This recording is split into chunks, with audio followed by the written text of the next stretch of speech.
Okay, perfect. Okay, so, well, firstly, thank you so much for joining this interview. Thank Thank you. you. As I told you, we are working in a new project in Outriders. The name is Radar, and we are collecting positive responses to the effects of COVID-19. And we would like to know a little bit more about Bosnia, and this is why you are here today with us. So, firstly, we would like to ask you to introduce yourself and to tell us how is the situation right now in the country. Well, I'm Haris Dedovic, or Harris if you like. I'm an editor-in-chief of a political satire online platform called Šatro Info. We're working majorly in political satire, economic satire, whatever is the thing in the society in the moment. We also covered coronavirus stuff that happened.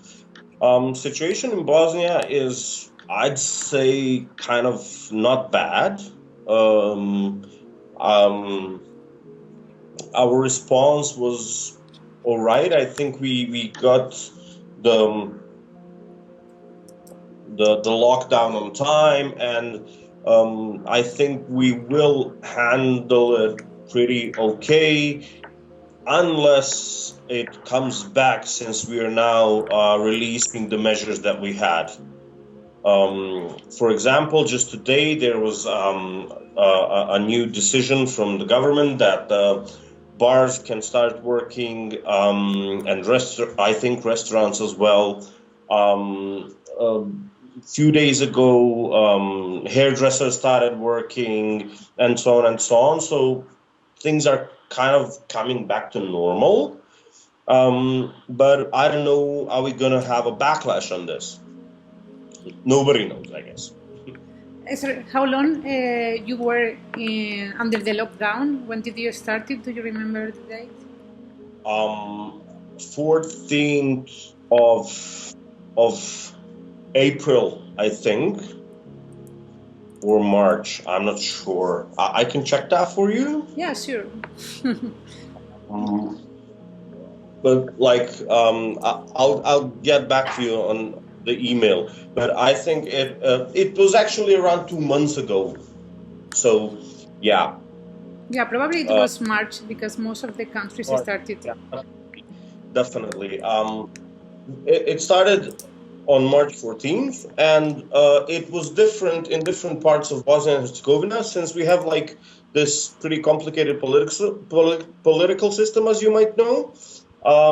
We have two entities, like two administrative units, where the governments are different. So in one part that was a bit worse, the measures were more strict. And in another part where the results of coronavirus were not that big, the consequences actually, it wasn't the real lockdown. We had like this, literally translated from Bosnian is police hour, but I'm not sure is it the English word. Okay. I don't know what is it. Police, sorry? After some point in time during the day, you can't go out anymore. Okay, like curfew? Yeah, curfew. Okay, Yeah, okay. curfew. Maybe curfew is the best word. So we had it. It changed. At some points, it was like till 5 o'clock, and in some parts in the afternoon. In some parts and some points in time, it was 8 o'clock afternoon till like 5 or 6 in the morning. So this was the thing. There's also like the mandatory wearing masks and gloves, and this has been like this for like 2 months, and everything in the beginning, everything except the supermarkets was closed, and everybody was working home office, and so on and so on. And regarding the effects or the challenges, what do you think are the main challenges? Unemployment, or I don't know, the health researches, the hospitals are full like we saw in other countries? Honestly, since we had quite a few affairs recently regarding purchasing of healthcare equipment. I think our biggest problem and biggest challenge will be corruption, honestly, since there was a lot of non-transparent public, how do you say it, public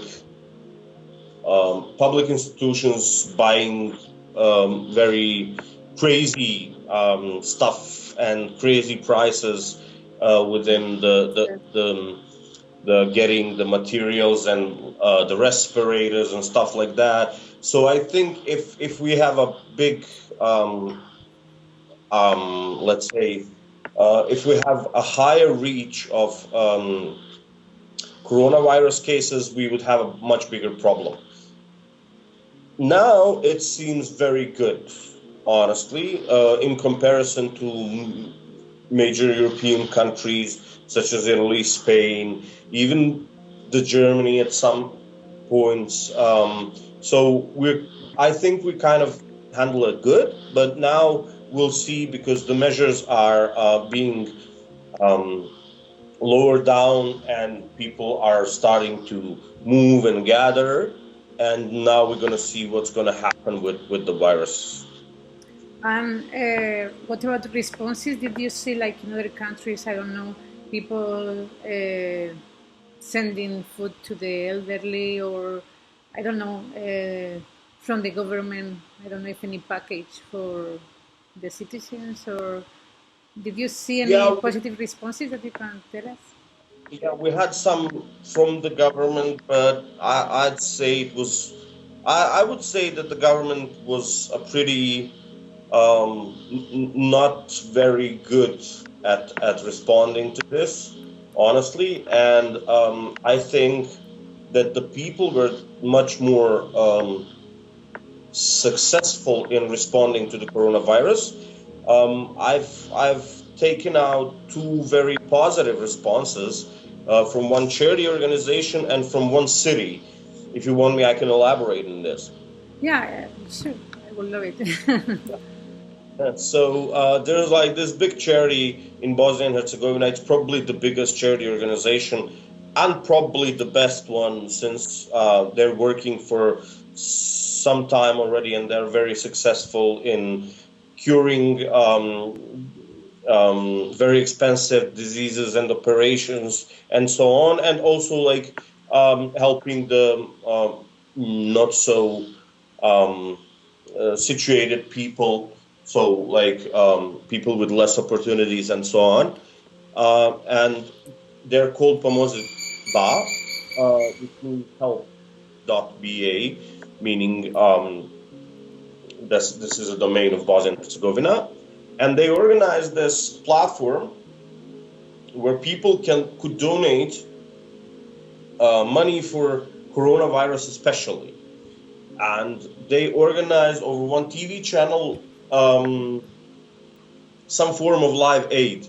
So there were like singers and actors and popular people talking about donation, and in 3 hours they gathered 15,000 euros for this.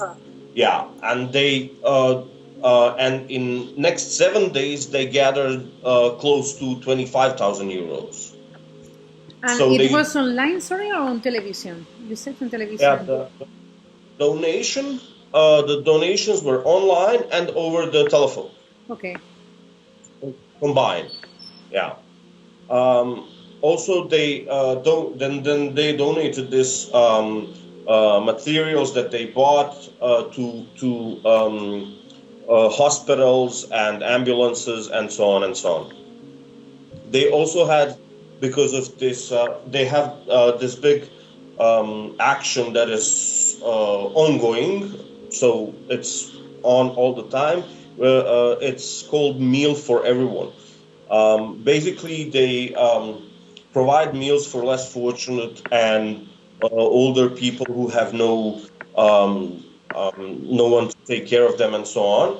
And during the crisis, the requests for this service was uprising. So they had more requests than usual for this meal for everyone, and they, as I talked to the manager of this organization, they succeed to provide the meals for majority of people that were asking for it.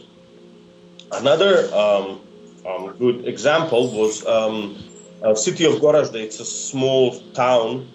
It's a town in the east of Bosnia and Herzegovina, where citizens, volunteers, and government work together, and the police, of course. So they had this very well-built system where the police was measuring the temperature for everyone who enters the town. Okay. On the entering, and they organized a call center for teams of volunteers where they had several people who were taking orders. So whatever the people need, especially the elderly, I forgot to mention, sorry for that, that majority of time people older than 65 and people younger than 18 were almost forbidden to go out almost the whole time during this time.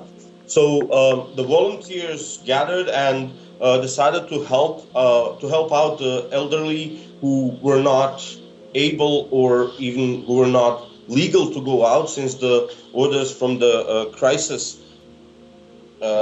command were like this, that older people can't move.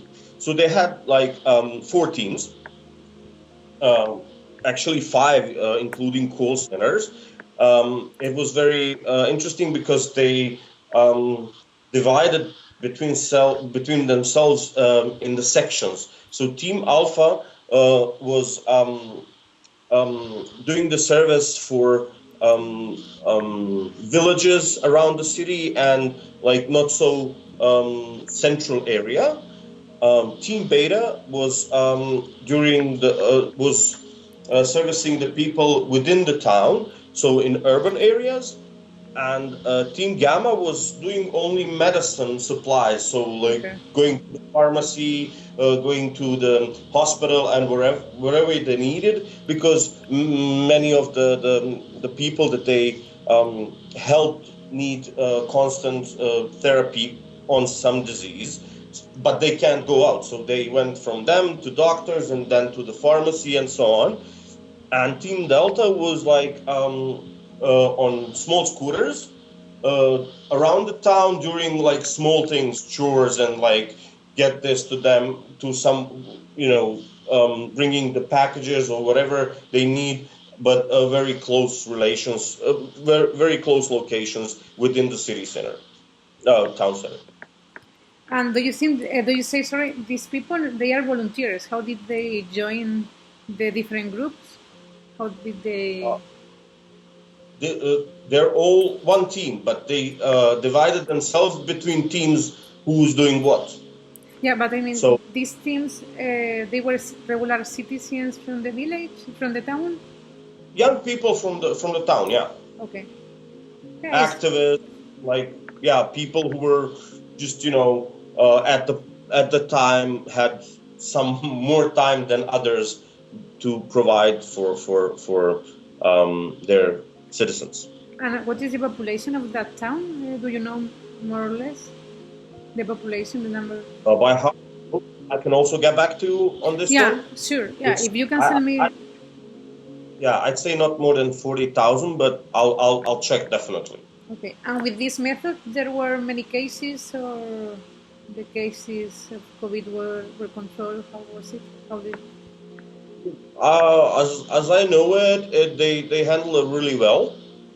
There were no many cases. Like in general, in Bosnia and Herzegovina, there are not many cases, I'd say, because at the moment, I think there's somewhat above 1,000 cases altogether, or I'm not sure I can also get back to you on this one, it's pretty okay. I'd say there's maybe a little bit above the 100 deaths. So yeah, And they do you, handle it well. Yeah. and do you think this kind of a strategy that this town implemented could be used in another crisis or in another country? The way that they organize themselves, do you think could be replicable in other country? Well, sure, because I think this is a very good example because they cooperated between government, police, volunteers, citizens. Everyone was involved. They now, I've talked to them, of course, for this occasion, and they told me now we know all the ladies in the pharmacies because, they were all the time coming there and picking up the pharmaceuticals for older people and the people who generally couldn't get out, and maybe some people who decided not to get out. And the police knew who they were. They had these licenses to move. And I think this is a good, in my opinion, it is a great example of cooperation when the crisis comes up. Like, probably sometimes in the past they didn't cooperate well with government or with police, or they had some differences, but they put it on side and cooperated for this particular time that we all needed cooperation. There was also a team of volunteers in Sarajevo, but I decided to give this example of this small town where they all created one cohesion to respond to the crisis.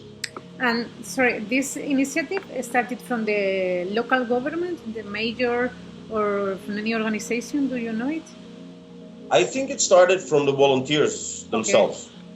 So they started, like, there's a few active young people in the community. Pardon me. Active young people in the community. They started the initiative, then, like, they got a sponsorship from someone for the cars, from someone for the gas, from someone to, police sponsored them, in the meaning, like, they had the licenses, they knew about them, that they're moving, that they're serving, they're helping their citizens, and so on. Okay, thank you so much. Yeah, it's really interesting, this initiative in this town. Would it be possible that you send me later the name of the town and the name of the organization that you mentioned before? Yes.